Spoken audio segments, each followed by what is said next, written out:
بسم الله الرحمن الرحيم تبارك الذي نزل الفرقان على عبده ليكون للعالمين نذيرا. الحمد لله رب العالمين والصلاة والسلام على سيد الأنبياء والمرسلين أما بعد فأعوذ بالله من الشيطان الرجيم بسم الله الرحمن الرحيم. معزز سامعین السلام علیکم ورحمۃ اللہ وبرکاتہ.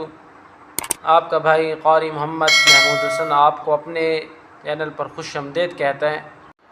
آج ہم انشاءاللہ نورانی قاعدہ تختی نمبر 1 کے پڑھانے کے جو 5 طریقے تھے ان میں سے دوسرا طریقہ مد کے ساتھ وہ پڑھیں گے. تو معزز سامعین، جیسا کہ آپ کو پہلے بتایا کہ الف سے لے کر یا تک ٹوٹل حروف 29 ہے. جس طرح آپ تختی نمبر 1 میں دیکھتے ہیں کہ آخر میں 2 یا لکھے ہوتے ہیں. وہ لکھنے میں تو 2 یا ہیں لیکن پڑھنے میں 1 ہی یا ہے. تو معزز سامعین، مد کے ٹوٹل 15 حروف ہیں. ٹوٹل حروف 29 ہیں. ان میں سے 15 حروف جو ہیں وہ مد کے ساتھ پڑھے جاتے ہیں. مد کسے کہتے ہیں؟ مد کا معنی ہوتا ہے کھینچنا، لمبا کرنا. کتنی مقدار میں لمبا کرنا؟ مختلف مدات ہوتی ہیں تو ان کی اپنی اپنی مقداریں ہوتی ہیں. تو ہم اس تفصیل میں نہیں جانا چاہیں گے کیونکہ ابھی نورانی قاعدہ ایک ابتدائی چیز ہے، بنیادی چیز ہے، تو ہم مختصراً عرض کریں گے. تو الف سے لے کر یا تک 29 حرفوں میں سے 15 حروف مد کے ساتھ ہیں. 15 حروف ایسے ہیں جن پہ مد ہوتی ہیں، جن کو کھینچ کے پڑھا جاتا ہے، اور 14 حروف ایسے ہیں جو کہ بغیر کھینچے پڑھے جاتے ہیں. جیسا کہ پہلا حرف ہے مد کا نورانی قاعدہ کی تختی نمبر 1 میں جس ترتیب سے لکھے ہوئے حروف، ان میں سے جو پہلا حرف ہے مد کا وہ ہے جیم. تو جیم. اسی طرح دوسرا حرف ہے دال، اسی طرح تیسرا حرف دال، اور آخری حرف اسی طرح واو آتا ہے. تو یہ جتنے بھی 15 حروف ہیں یہ مد کے ساتھ پڑھے جاتے ہیں، اور ان میں ایک چاند کی طرح کی ایک شکل بھی اوپر لگی ہوتی ہیں جو کہ مد کی علامت ہوتی ہے.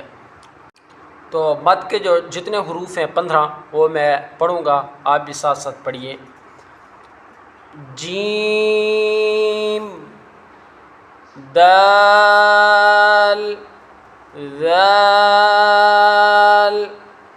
سین، شین، صاد، ضاد، عین، غین، قاف، کاف، لام، میم، نون، واو. مثلا ہم جیم کو ادا کرتے ہیں. کیسے ادا کریں گے؟ اس کی مقدار یہ ہے کہ ہم 5 انگلیوں کو درمیانی رفتار سے بند کریں گے یا کھولیں گے تو یہ ایک جو ہے نا مد ادا ہو جائیں گی. مثلا ہم جیم کو ادا کرتے ہیں تو ہم درمیانی رفتار سے میں 5 انگلیوں کو بند کروں گا، جیسے جیم.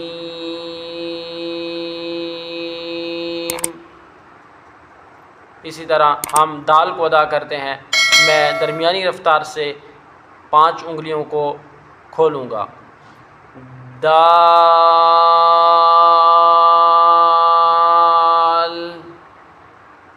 تو یہ ایک اندازہ ہے، اور تو اس طریقے سے آپ مد کی مقدار معلوم کر سکتے ہیں. تو اس کے علاوہ جو حروف ہیں مثلا با، تا، ثا، حا، خا، را، زا، تو یہ غیر مد والے حروف ہیں، ان کو پڑھتے وقت نہیں کھینچیں گے. تو انشاءاللہ آج کے لیے اتنا ہی کافی ہے. تو انشاءاللہ اگلے سبق میں ہم تختی نمبر 1 کے پڑھانے کے 5 جو طریقے ہیں ان میں سے تیسرا طریقہ وہ ہم انشاءاللہ پڑھیں گے. تو اگلے سبق تک کے لیے اپنے بھائی قاری محمد محمود حسن کو اجازت دیجیے۔ والسلام علیکم ورحمۃ اللہ وبرکاتہ۔